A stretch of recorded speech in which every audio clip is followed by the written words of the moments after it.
네, 안녕하십니까. 오늘은 우리 민법 확인 문제 6번째 시간입니다. 계약법 총론에 관한 내용이고요. 우리 계약법은 이제 우리 민법 시험에서 한 10문항 정도 출제가 됩니다. 그래서 이 총론 파트는 한 독자적으로는 한 4문항 정도라고 보시면 되는데, 근데 계약법 강론하고 밀접한 연관관계가 있고요. 또 다른 우리 뭐 물권이라든지 이런 데서도 또 등장을 해요. 그래서 여러분들 중요한 부분이다. 뭐 어느 하나 안 중요한 게 없죠. 자, 같이 한번 보도록 하겠습니다. 1번 문제. 계약의 성립에 관한 설명으로 틀린 것은, 그래서 계약의 성립이라고 하는 것은 일단 여러분 계약이 성립이 되어야, 그래야 유효 무효 여부는 그 다음 단계예요. 계약의 성립은 청약과 승낙의 의사표시의 합치, 그게 이제 계약의 성립이죠. 자, 틀린 거 1번. 청약은 그에 대한 승낙만 있으면 계약이 성립하는 구체적, 확정적 의사표시여야 한다. 옳은 지문. 자, 이 부분은 우리 민법 총칙에서 등장을 합니다. 법률행위는 그 법률행위의 목적이 확정성이 있어야 됩니다. 그리고 가능성이 있어야 되고요. 그 다음에 적법성이 있어야 되고요. 그 다음에 사회적 타당성이 있어야 돼요. 그래서 제가 확가졌다 이렇게 외우시라고 했던 거 기억하시나요? 자, 그래서 구체적, 확정적이어야 한다. 그래서 법률행위 내용은 확정성이 있어야 됩니다. 그래서 1번은 옳은 지문이고요. 그 다음 2번, 아파트 분양 광고는, 자, 분양 광고는요, 청약의 유인이지, 우리 판례는요, 아직은 청약의 유인으로 봅니다. 아직은 청약 단계는 아니다. 따라서 조금 과장 광고 하더라도 이를 이유로 이게 사기다라고 해서 취소하지는 못한다라는 게 판례 입장입니다. 그래서 아파트 분양 광고는 아직은 청약이 아니라 청약의 유인의 성질을 갖는 것이 일반적이다. 옳은 질문. 그 다음 3번, 당사자 간에 동일한 내용의 청약이 상호 교차됐다. 자, 이걸 우리는 교차 청약이라고 합니다. 그럼 이 교차 청약은 여러분 예외 없어요. 청약은 도달한 때 효력이 발생하거든요. 그래서 서로 간에 교차 청약을 했을 때 양 청약이 상대방에게 도달했을 때 그때 계약이 성립이 되는 겁니다. 그래서 양 청약이 상대방에게 발송한 때 계약이 성립한다. 3번이 틀렸네요. 우리 발송한 때 이제 성립이 되는 것은 격지자 간에 그것도 승낙의 의사표시. 청약은 도달한 때 예외 없어요. 청약은 도달한 때 효력이 생기는데 격지자 간의 승낙의 의사표시는 그때는 발송한 때 효력이 생긴다라는. 3번은 X 틀렸다 그죠? 그 다음 4번, 승낙자가 청약에 대하여 조건을 붙여서 승낙을 하거나 아니면 조건을 붙여 승낙하거나 아니면 그 청약을 변경을 가해서 승낙을 했을 때 그때는요 계약은 성립하지 않습니다. 따라서 이때는 청약의 거절과 동시에 이걸 새로운 청약으로 보고 다시 그 청약자가 승낙을 함으로써 계약을 성립시킬 수는 있겠죠. 그래서 4번은 옳은 지문이다 그죠? 청약에 대해서 조건을 붙여 승낙한 때는 거절과 동시에 새로운 청약으로 본다.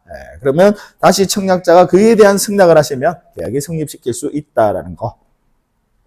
5번, 청약자가 미리 정한 기간 내에 이 일을 하지 아니하면 승낙한 것으로 본다라고 청약의 의사표시를 했다는 거야.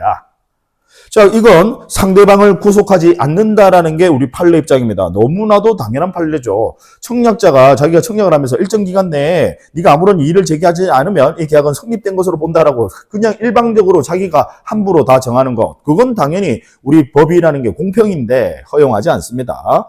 따라서 특별한 사정이 없는 한 상대방을 구속하지는 않는다. 즉 결국 계약은 성립될 수가 없다라는 거죠. 이의를 제기하지 않더라도 승낙한 것을 본다라고 혼자서 그렇게 의사표시하더라도 이의 제기가 없더라도 계약이 성립되는 것은 아니다. 그걸 이제 상대방을 구속하지는 않는다. 이렇게 표현을 하죠. 옳은 질문이다. 그죠? 답은 3번이 틀렸네요. 자, 2번 문제. 갑은 승낙기간을 2020년 5월 8일로 하여 자신의 X주택을 을에게 5억 원에 팔겠다고 하고 청약은 을에게 20년 5월 1일 도달하였다. 자, 승낙 기간을 5월 8일로 정하고요. 일단 청약의 의사표시의 도달은 5월 1일에 도달을 했어요. 그러면 청약의 우리 효력은 5월 1일에 효력이 발생합니다. 자, 이에 관한 설명으로 틀린 것은 1번, 갑의 청약은 을에게 도달한 때, 항상 청약은 도달한 때 효력이 생겨요. 1번은 맞고. 2번, 갑이 청약을 발송한 후, 의사표시한 후에 사망을 하거나 제한 능력자가 되더라도 의사표시의 효력에는 영향을 미치지 않는다라는 게 우리 법 규정입니다. 따라서 사망하였다면 그 청약은 효력을 상실한다. 2번이 X 틀렸네요. 사망을 하거나 제한 능력자가 되었다 하더라도 의사표시 할 때는 멀쩡했다는 거지. 그 후에 사망하거나 제한 능력자가 되었다 하더라도 효력에는 영향 미치지 않는다. 2번 X고요. 3번 갑이 을에게 2020년 5월 8일까지 이의가 없으면 우리 아까 1번 문제 5번 지문 그거다 그죠? 이의가 없으면 승낙한 것으로 본다라고 혼자서 그렇게 의사표시 하더라도 을이 기간까지 이의하지 않더라도 계약은 성립하지 않는다. 즉 상대방을 구속하지는 않는다라는 거죠. 3번 맞고 4번 을이 2020년 5월 15일 승낙한 경우 자 아까 승낙기간을 5월 8일까지로 정했는데 5월 15일에 승낙을 했대요. 자 그러면 당연히 계약은 성립하지 않습니다. 승낙기간 이후에 그 승낙을 한 거니까 계약은 성립하지 않고요. 다만 이때 5월 15일에 한 이 승낙을 새로운 청약으로 보고요.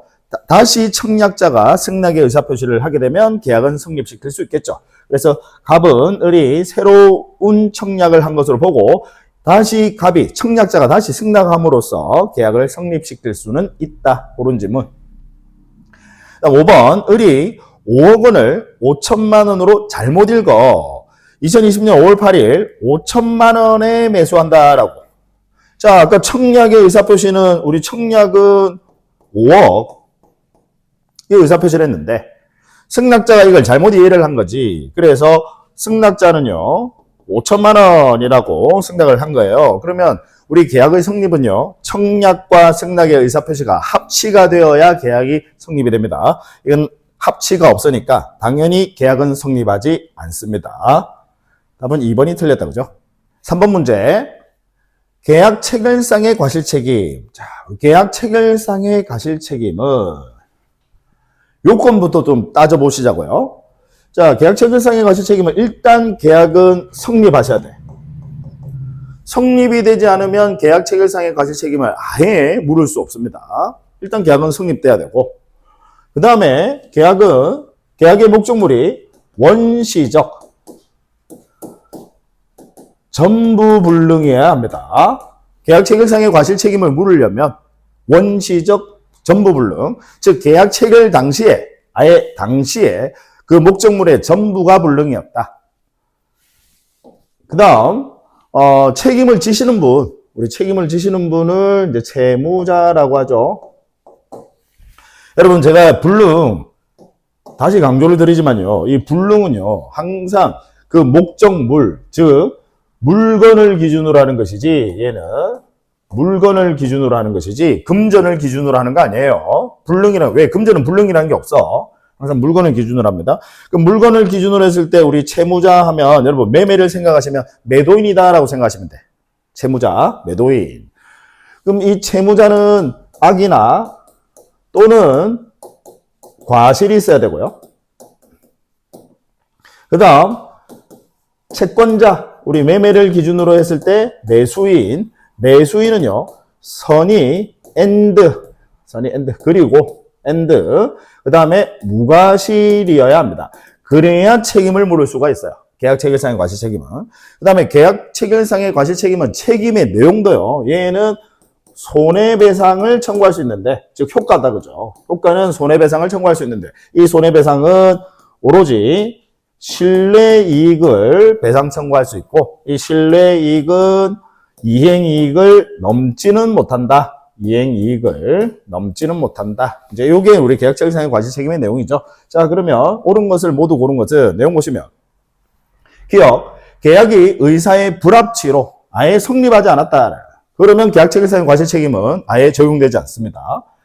자, 성립하지 않는다는 사실을 알지 못하여 손해를 입은 당사자는 계약 체결 당시 그 계약이 불성립될 수 있다는 것을 안 상대방에게 계약 체결상의 과실 책임을 물을 수 있다? X. 아예 불성립하거나 계약 교섭 단계에서 중도 파기된 경우에는 계약 체결상의 과실 책임을 물을 수 없습니다. 계약 체결상의 과실 책임은 오로지 계약이 성립이 되었음을 전제로 한다라는 거. 그 다음 니은 보시면요. 부동산 수량 지정 매매에서 실제 면적이 계약 면적에 미달하더라. 면적 미달. 그러면 얘는 자 전부 불능이에요? 일부 불능이에요? 일부 불능이다 그죠? 면적에 미달한 거니까 일부 불능. 그러면 아까 제가 우리 계약 체결상의 과실 책임은 원시적 전부 불능인 경우에 그때 계약 체결상의 과실 책임, 계약 체결상의 과실 책임. 그래서 제가 원전체 이렇게 좀 기억하시라고. 계약 체결상의 과실 책임. 원시적 전부 불능일 때. 얘는 일부 불능이니까 따라서 계약 체결상의 과실 책임을 물을 수 없다라고 했으니까 맞네요. 일부 불능이니까.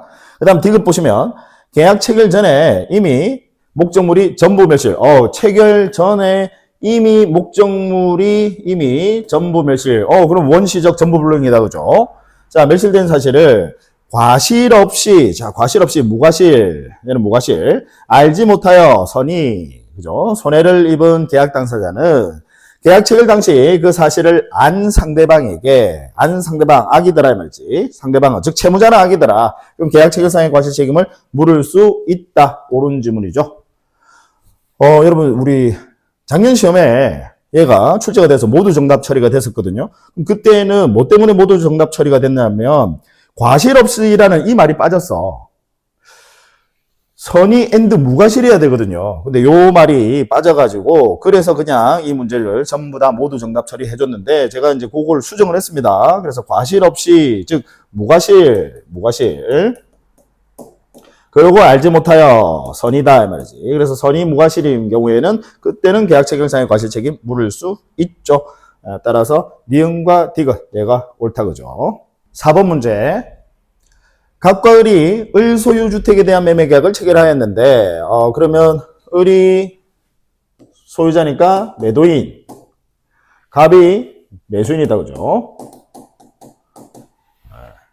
매매 계약을 체결했는데 주택이 계약 체결 후에 소유권 이전 및 인도 전에 소실이 되었다. 그러면 얘는 후발적 불능이네. 후발적 불능. 그럼 후발적 불능일 때는요. 여러분 후발적 불능일 때는 이때는 전부 불능, 일부 불능 따지지 않고요. 후발적 불능일 때는 채무자에게 과실이 없느냐. 후발적 불능일 때는 채무자에게 과실이 없다. 자, 무과실. 과실이 없느냐. 아니면 채무자에게 과실이 있느냐. 이걸 가지고 구별을 해요. 후발적 불능일 때는. 그럼 채무자가 무과실이다. 이때는 위험부담의 법리로 가요. 채무자가 무과실이더라. 요때는 위험부담의 법리로 갑니다. 무과실일 때는. 근데 채무자가 과실이 있어. 그러면 이때는 채무 불이행 책임으로 갑니다. 그거. 그래서 후발적 불능 나오면 여러분들 채무자가 과실이 있는지 없는지 그거 따져보셔야 돼요. 그래서 과실이 있다라고 하면 채무불이행 책임. 그럼 채무불이행 책임의 구체적인 내용은 계약을 해지하고 손해배상 청구하는 거고. 그 다음, 이 채무자 무과실인 경우에는 이제 위험부담. 그 위험부담의 법리가 어떻게 되느냐. 채권자도 과실이 없어. 채권자도 무과실이야. 그러면 채무자 위험부담. 채권자에게 과실이 있어요. 그러면 채권자 위험부담으로 갑니다. 자, 이게 먼저 선행이 돼서 정리가 되셔야 되겠죠. 자, 그러면 1번 질문부터 1번. 갑과 을의 책임 없는 사유로 갑과 을 둘 다 책임이 없대. 둘 다 무과실이래요. 갑과 을이. 그럼 주택이 소실된 경우에 그러면 을은 갑에게 매매대금의 지급을 청구할 수 없다. 자, 여러분 항상 불능 나오면 뭐 기준으로 생각하시라고요? 물건 기준. 금전은 불능이란 게 없어요.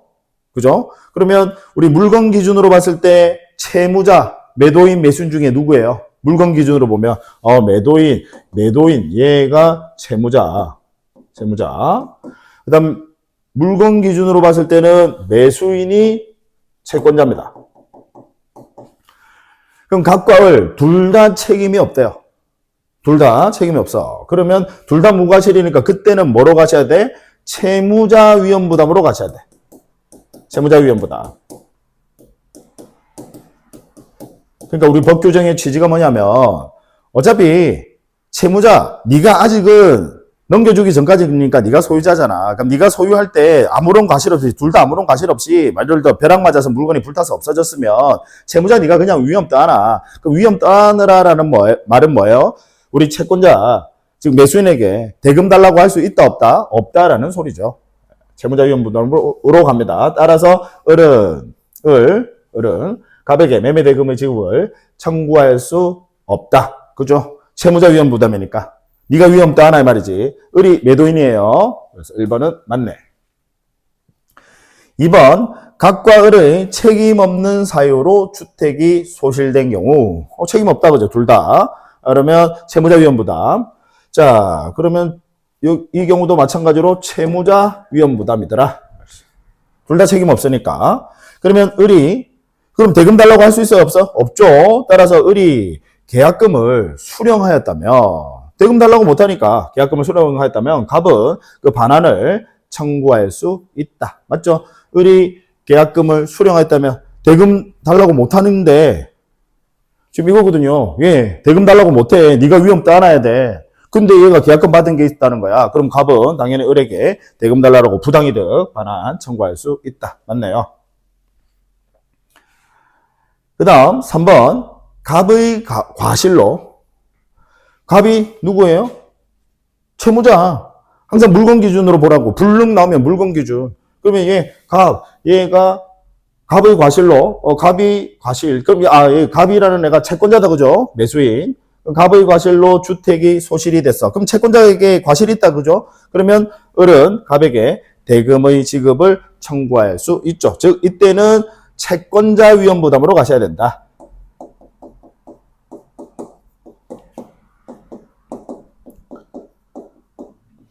채무자에게는 과실이 없는데 그죠? 채권자에게 과실이 있더라 이 말이지. 그러면 채권자 네가 위험 떠안아. 따라서 채권자 네가 위험 떠안아야 되니까 이때는 대금을 달라고 할 수 있다라는 이야기입니다. 대금의 지급을 청구할 수 있다. 맞네요.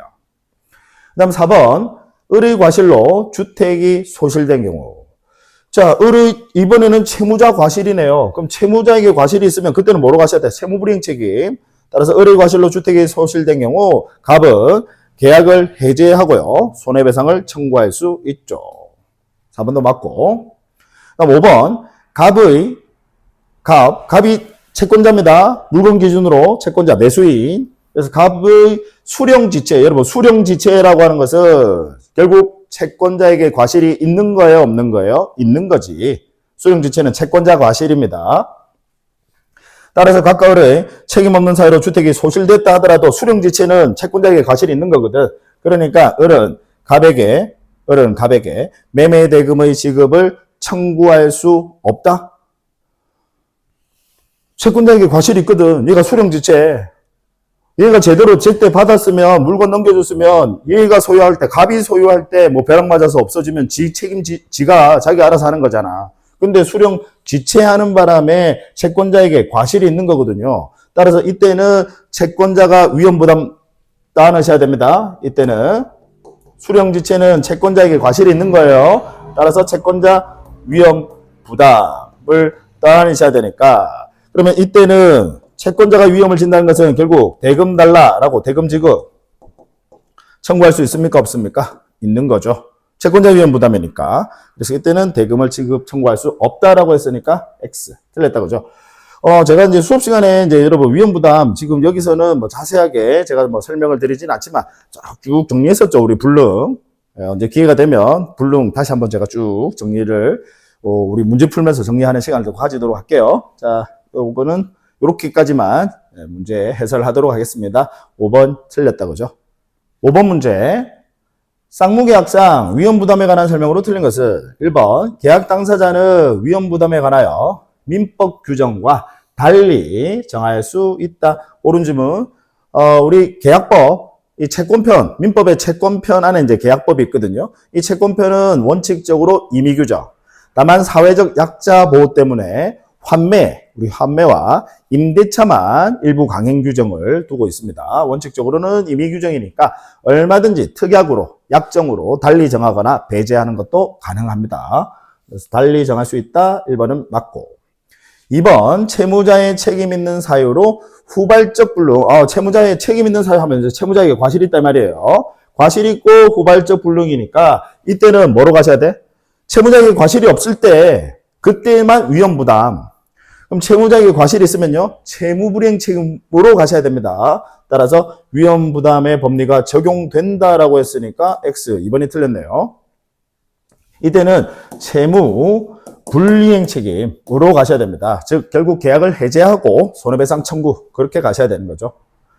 3번, 매매 목적물이 이행기 전에 강제 수용이 됐어요. 강제 수용 된 경우, 자, 매수인이 대상 청구권을 행사하면 그 말은 이제 무슨 이야기냐면, 예를 들어서 갑이라는 사람이 소유자예요. 을과 매매를 했어. 그럼 갑이 매도인이고 을이 매수인인데, 이 X부동산이 가령 사업 시행자 A한테 얘가 수용이 된 거야. 그러면 A는 갑에 대해서 수용 보상금 주겠죠. 자, 그러면 강제 수용된 경우에 매수인이 대상 청구권을 행사한다라는 거 하는 것은, 자, 이 수용을 하게 되면 아까 자 A는 뭐 줘야 된다라고요? A는 A한테, A가 갑한테 뭐 주셔야 돼? 보상금 주셔야 돼. 그러면 이 보상금 청구권을 이걸 나한테 줘, 이 말이지. 이걸 우리는 대상, 즉 다른 물건으로 바뀌었다 이 말이지. 요 X라는 이 목적물이 보상금으로 바뀌었다 이 말이에요. 그럼 이거 주세요. 대상 청구권을 행사하게 되면 매도인은, 그럼 얘가 대상 청구권 이 보상금 가져가니까 당연히 항상 법은 공평이야. 그러면 매도인은 매수인한테 뭐 달라고 해야 돼? 대금 달라고 해야 돼. 가령 무슨 이야기냐면 이제 이거지. 만약에 매매 대금을 1억으로 정했어요. 근데 보상금을 1억 2천을 받았어. 그럴 수 있잖아요. 그죠? 그러면 을 입장에서 봤을 때 이거 보상금 청구권 이거 나한테 주세요 라고 대상 청구권을 행사하는 거야. 그러면 당연히 을은 1억 2천 가져가니까 얘는 뭐 주셔야 돼? 1억 매매 대금 주셔야 돼요. 그럼 결국은 2천만 원의 이익이 기속이 되는 거겠죠. 그래서 대상 청구권을 행사하면 매도인은 매매 대금 지급을 청구할 수 있다. 옳은 지문이죠. 얘도 이거 가져가니까 결국 X 목적물 가져가는 거랑 똑같거든. 보상금 이거 가져가니까 얘는 매매 대금 주셔야 된다. 라는 거. 4번, 채권자 수령지체 중에 채권자 수령지체, 즉 채권자에게 과실이 있다라 말이죠.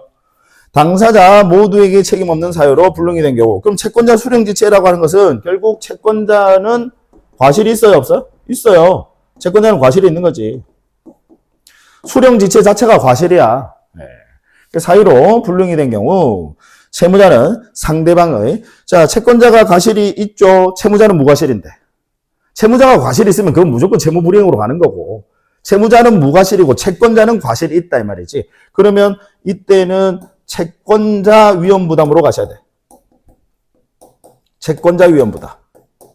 그럼 채권자 위험부담이라고 하는 것은 대금 달라라고 대금 지급, 자, 청구할 수 있습니까? 없습니까? 있다라는 소리지.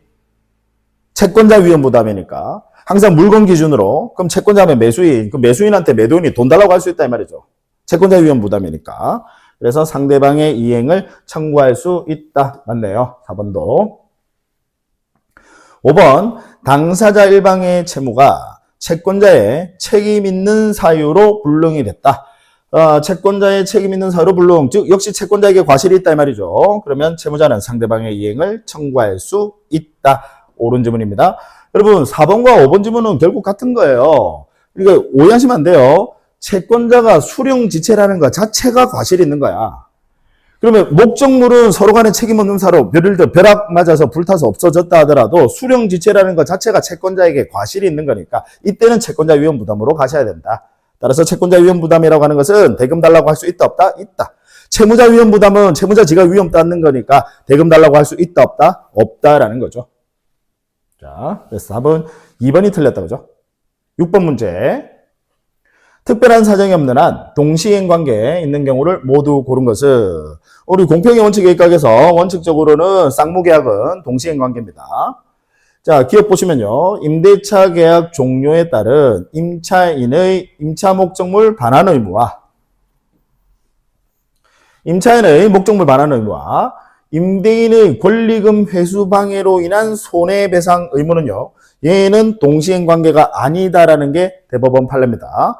왜냐하면 동시행 관계가 인정이 되려면 당연히 동일한 계약에서 서로 간에 발생한 의무 간의 동시행 관계를 인정한다는 겁니다. 그러면 보시면요. 가령 예를 들어서 갑이라는 사람이 X부동산 소유자 임대인이에요. 임대인이고 을이라는 사람이 임차인이야. 그러면 이 둘이서 임대차 계약을 체결했어요. 그럼 이 임대차 계약을 통해서 을은 나중에 계약이 종료가 되면요. 을은 목적물 돌려주셔야 되고 임대인은 보증금 돌려주셔야 돼. 보증금. 그건 동시행 관계지. 그런데 지금 을이라는 임차인이 다른 사람 병에게 지금 X라는 이 부동산이 상가예요. 그래서 얘가 이 임차권을 양도를 하면서 원래 병은 을에게 뭐를 받기로 했느냐면 권리금을 받기로 했다는 거야. 자, 이건 권리금 계약을 통해서 나온 겁니다. 권리금 계약. 그래서 권리금 계약을 통해서 이걸 권리금을 병이 을에게 받기로 했어. 그런데 문제는 이 갑이라는 사람이 권리금 회수기를 을에게 보호를 해줘야 되는데도 불구하고 보호하지 않았다. 그럼 우리 상가건물 임대차 보호법에서는 이때는 갑이 을에게 손해배상, 얘가 손해를 배상을 해주셔야 된다. 손해배상 의무를 부담 지웁니다. 우리 상가건물 임대차 보호법에서요. 해수기에 보호해줘야 되는데 이거 보호하지 않으면 배상해줘야 돼. 자, 그러면 아까 을의 임대차에서 목적물 반환 의무는 이 임대차 계약을 통해서 나온 거고, 지금 권리금 회수 방해로 인한 손해배상 의무는 이 권리금 계약 때문에 나온 거야. 서로 간에 계약이 다릅니다. 동일한 계약이 아니다. 그죠? 따라서 우리 판례는 동시행 관계를 인정하지 않습니다. 다시 한번 제가 말씀을 드리지만 우리 동시행 관계는 동일한 계약에서 발생한 서로 간의 의무, 얘가 원칙적으로 동시행 관계에 있다라는 게 우리 판례 입장입니다. 그 다음 니은 주택임대차보호법상 임차권 등기명령에 따라 행해진 임차권 등기. 자, 임차권 등기명령에 따라 행해진 임차권 등기는 얘는 오로지 목적 자체가 뭘 목적으로 하느냐? 담보 목적이다. 담보 목적. 그럼 저당권과 마찬가지다 이 말이지. 그럼 우리 저당권에서 여러분 기억나십니까? 저당권에서 변제가 먼저예요? 아니면 변제랑 저당권 말소는 동시행 관계예요? 변제가 먼저지. 왜? 부종성 때문에.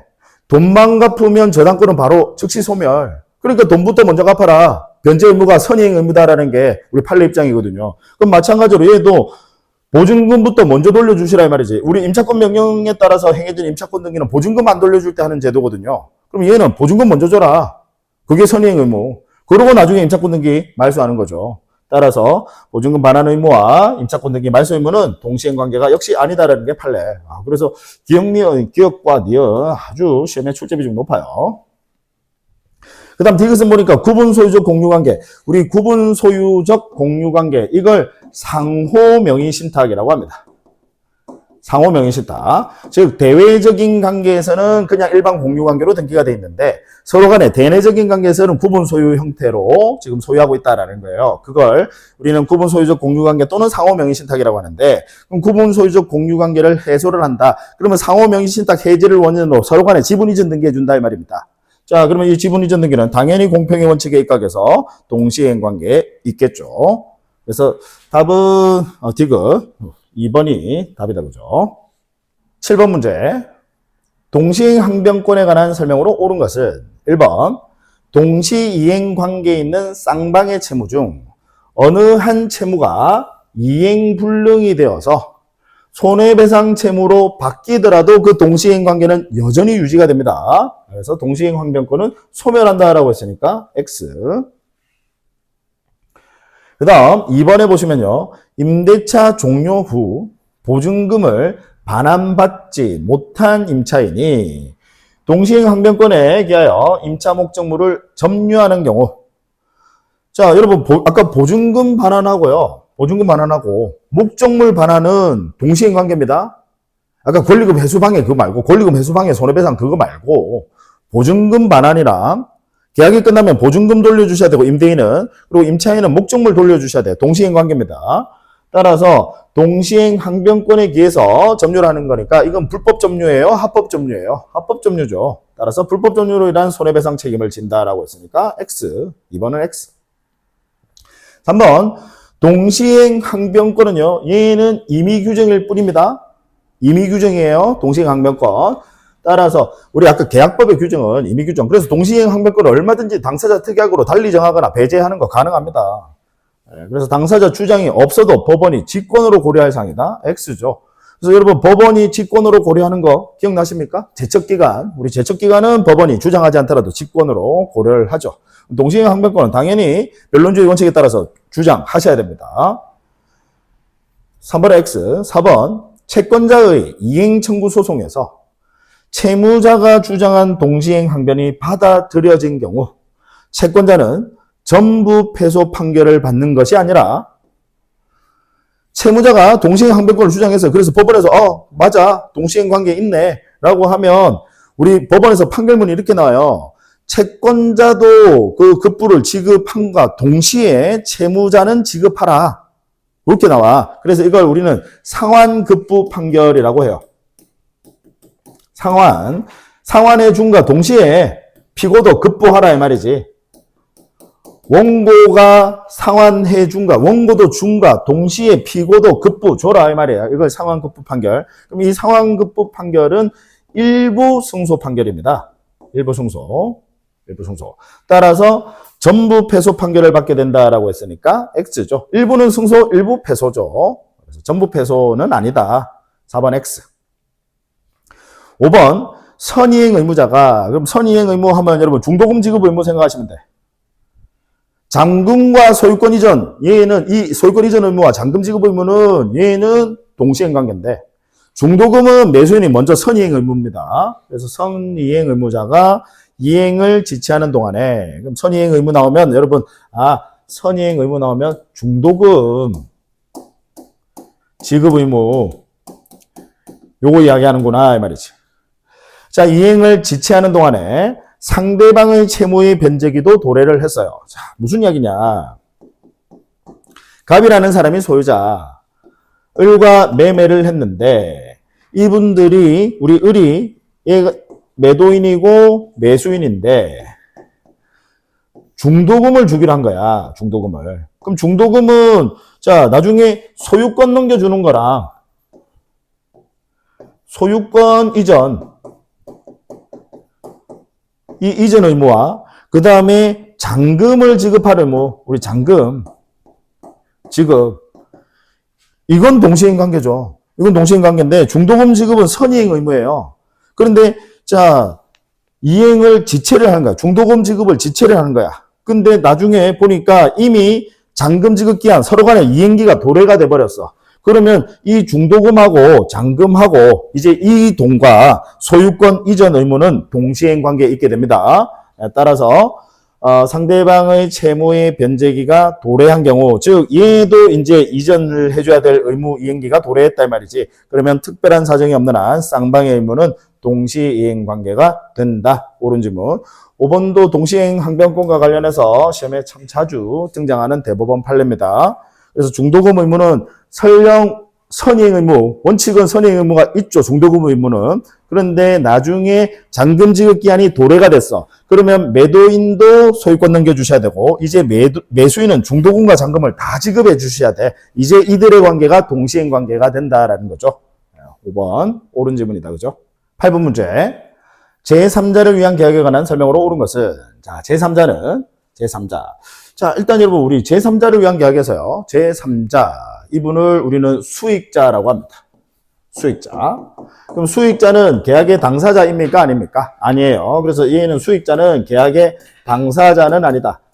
따라서 당사자는 아니니까 계약을 취소를 하거나 취소 안 되죠. 그 다음에 계약을 해제할 수도 없고 그 다음에 제3자는 계약의 당사자가 아니니까 원상 회복을 청구할 수도 없고요. 원상 회복의 의무도 부담하지 않습니다.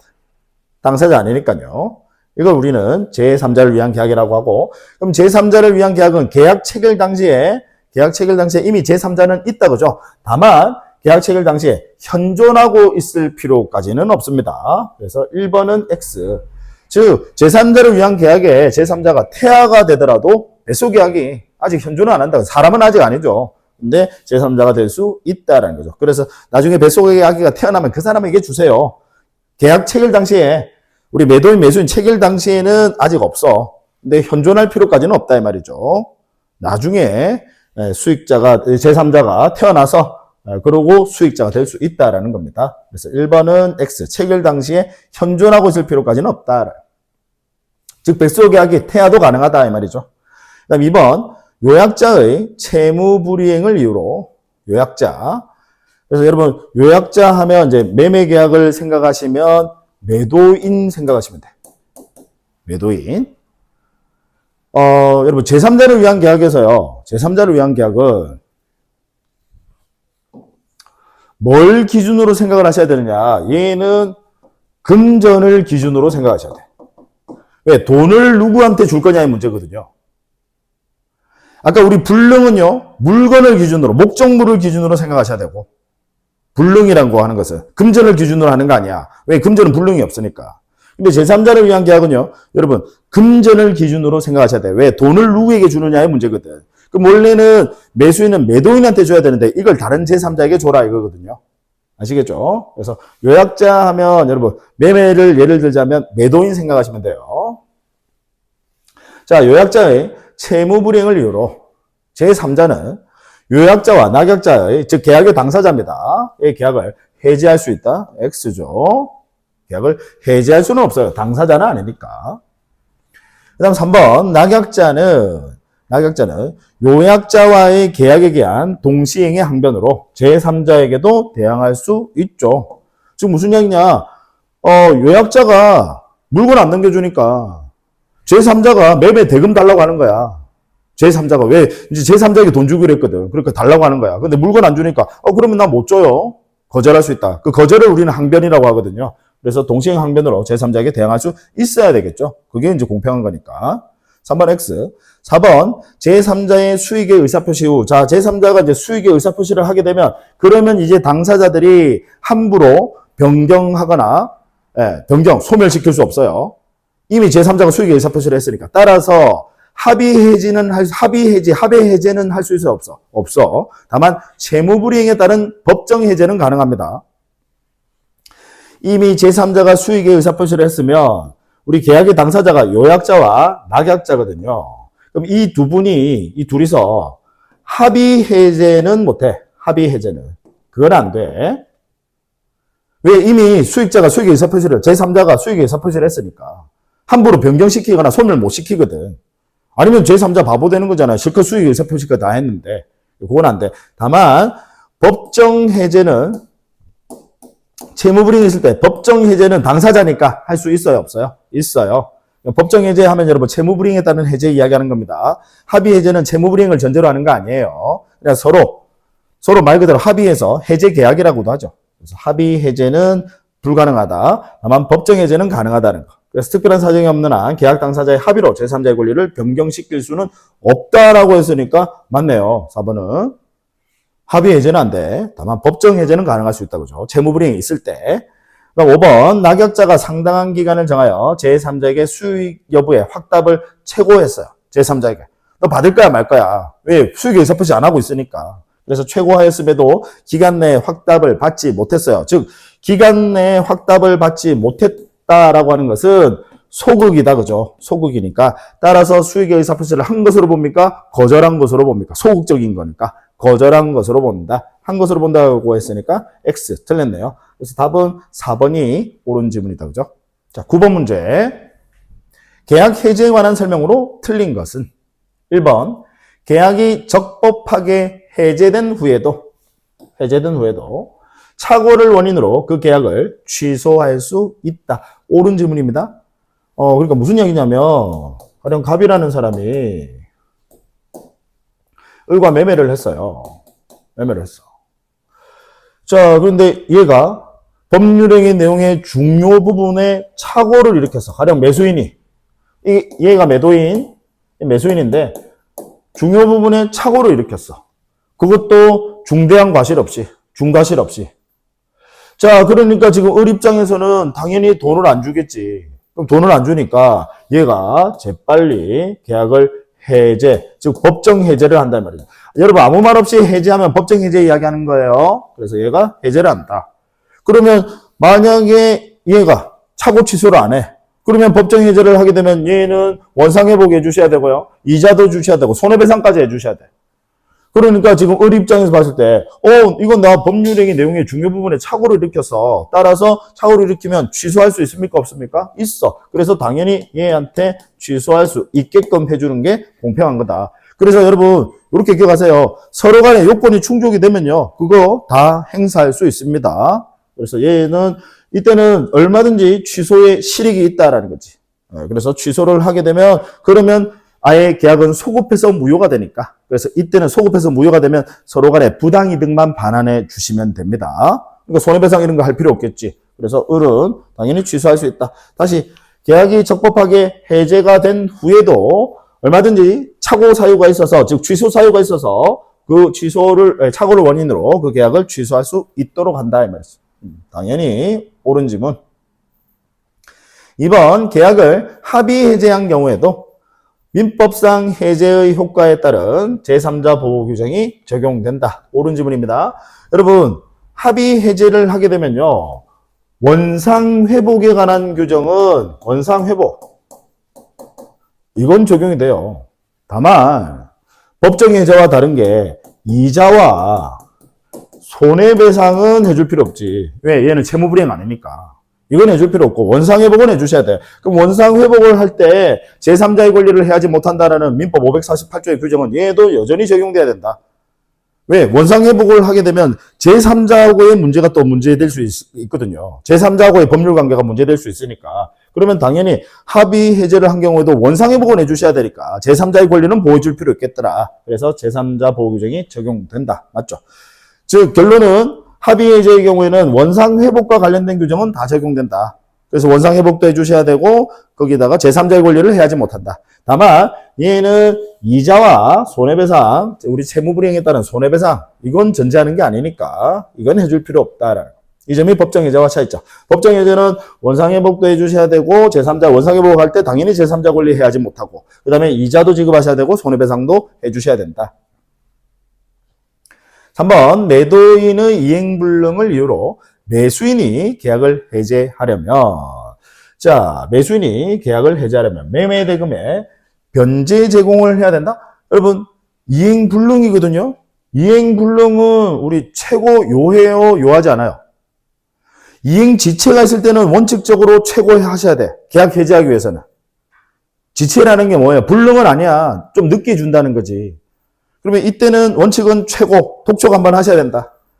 그리고 상당한 기간 내에 최고했을 때, 최고를 했음에도 불구하고 이행하지 않는다. 그때 해제하고 손해배상 청구하고 하는 거거든요. 다만, 이행지체의 경우에도 정기행위나 아니면 채무자가 미리 이행 거절의 의사표시를 했을 때는 그때는 최고를 요하지 않고 계약을 해제하고 손배 청구할 수 있습니다. 근데 이행불능은 얘는 아예 최고할 필요 없어. 얘는 최고를 요하지 않죠.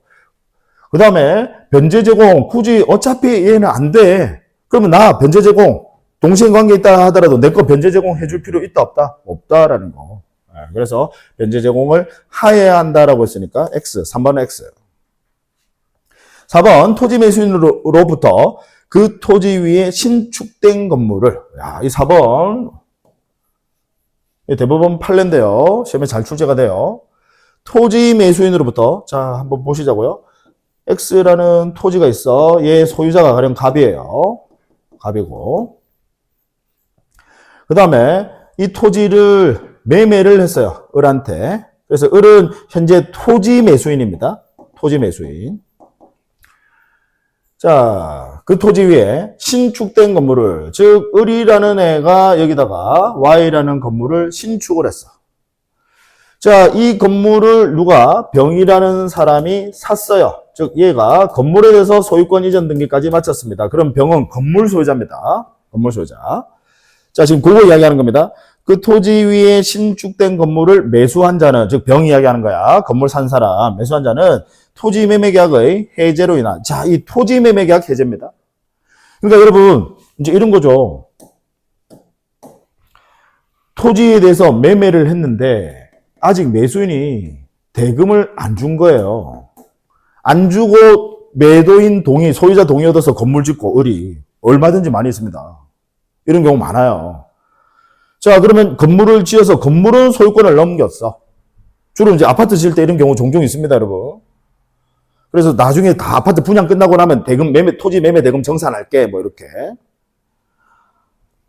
자, 보시면, 그러면 지금 병이라는 사람, 갑이, 을이 돈 안 주니까요. 돈 안 주면 채무불이행이다, 그죠? 따라서 뭐 할 수 있어요? 계약을 해제할 수 있죠. 누가? 갑이.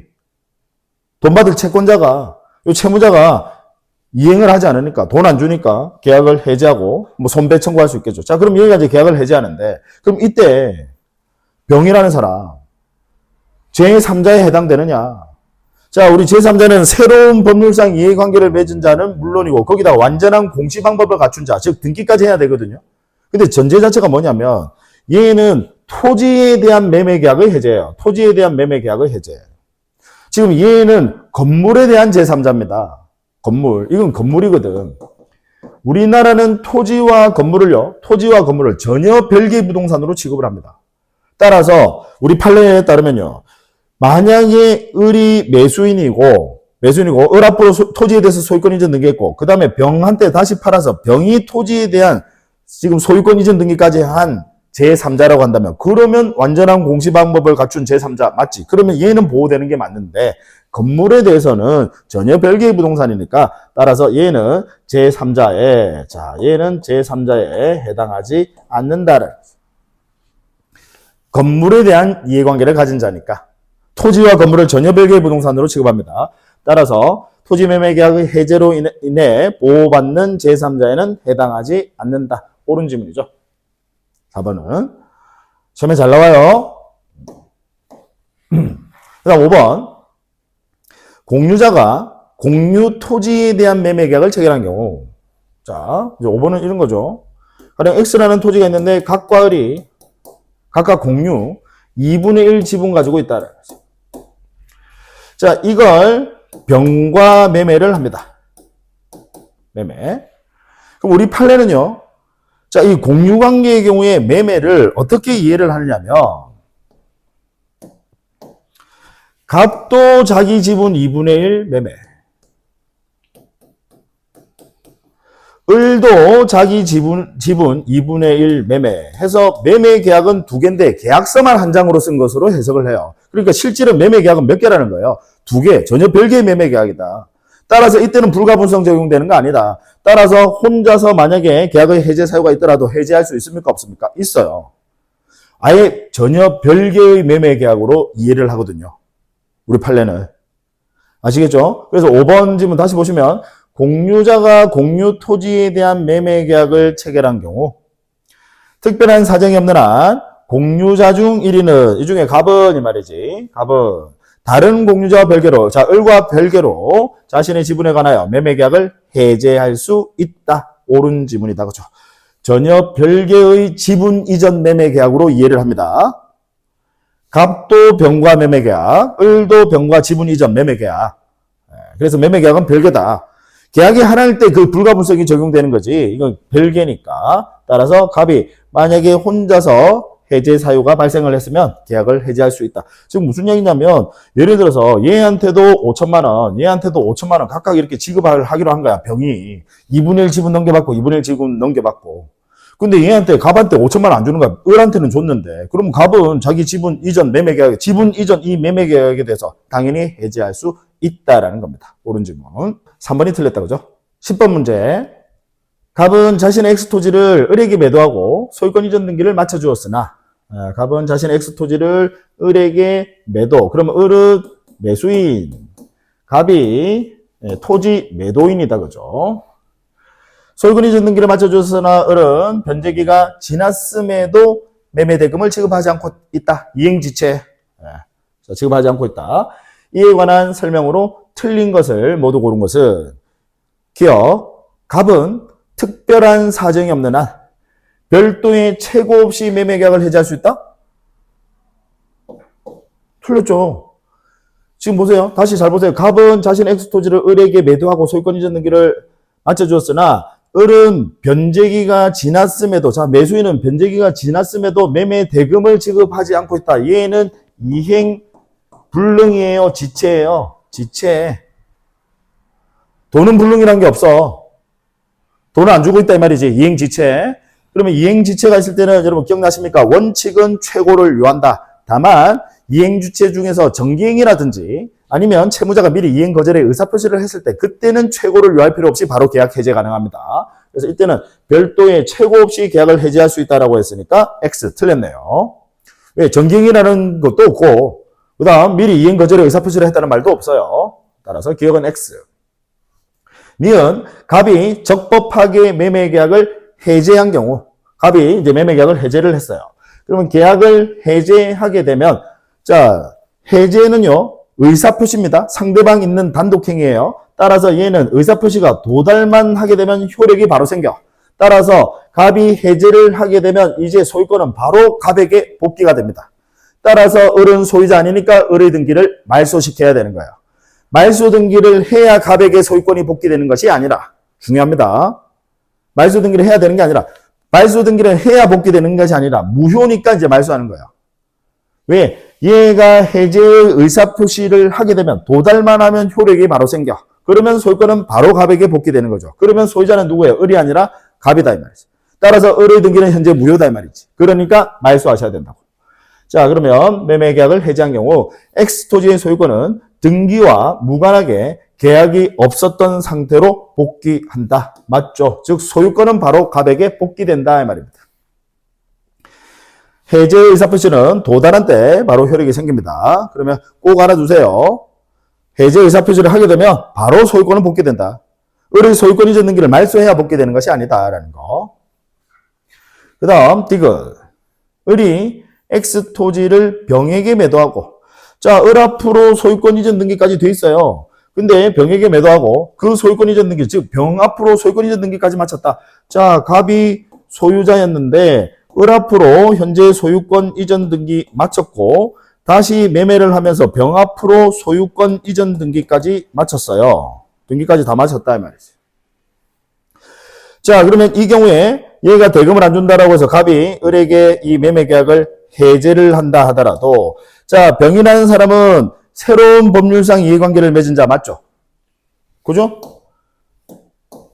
과거의 매매계약 당시에 이때 매매계약 당시에 병 없었잖아. 새로운 법률상 이해관계를 맺은 자 맞고요. 그 다음에 얘는 등기까지 돼 있으니까 자 새로운 이해관계를 맺은 자도 맞고 플러스 완전한 공시방법까지 갖춘 자다. 따라서 민법 548조에서 말하는 제3자에 해당하죠. 그럼 제3자의 권리를 해하지 못한다라고 돼 있으니까. 따라서 이때는 설령 갑이 을에게 매매계약을 해제하더라도 여전히 소유자는 누굽니까? 병이다라는 거. 따라서 병이 소유자니까 병의 등기 말소할 수 없고요. 병의 등기 말소 못하면 을의 등기도 말소할 수 있습니까? 없습니까? 없어요. 소유권은 누구에게 귀속이 되는 겁니까? 병. 자, 다시 보세요. 을이 X토지를 병에게 매도하고 소유권 이전 등기를 마친 후 갑이 을을 상대로 적법하게 매매계약을 해제하였다면 병은 X토지의 소유권을 상실한다? 즉 병은 여기 제3자에 우리 보호받는 제3자에 해당되느냐 되지 않느냐? 해당된다라는 거. 따라서 X토지의 소유권을 상실하지 않죠. 병이 여전히 소유자. 병이 소유자입니다. 따라서 소유권을 상실한다 했으니까 X. 그러면 옳은 것은 틀린 거 찾는 건가요? 틀린 것을 모두 고른 것은 틀린 것은 기억과 디귿이 틀렸다 그죠? 답은 4번이겠다 그죠?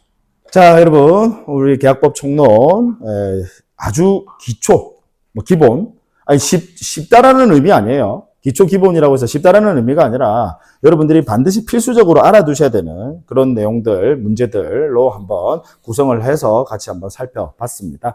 부디 복습 열심히 해 주시기를 당부 말씀드립니다. 자, 수고 많으셨습니다.